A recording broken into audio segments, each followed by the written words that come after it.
এক অদ্ভুত উপলব্ধি। সিজার করে ওটি থেকে বেরিয়েছি। বাইরে ওয়েটিং এরিয়া।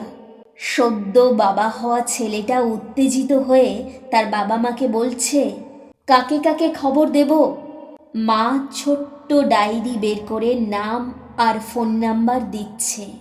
বোঝা যাচ্ছে উনি এখনো মুঠো ফোনে সব কিছু সেভ করতে শেখেননি।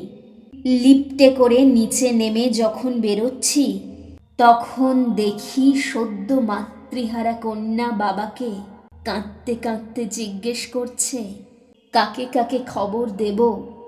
জন্ম মৃত্যু একই ব্যাপার। কেউ আসার খবর জানায়, কেউ বিদায়ের। গাড়ির দিকে যেতে যেতে আঙুলে গুনছি কতজন খবর দেবার লোক এখনো আছে। তাদের কাছে আমার থাকা না থাকা তফাৎ করতে পারে।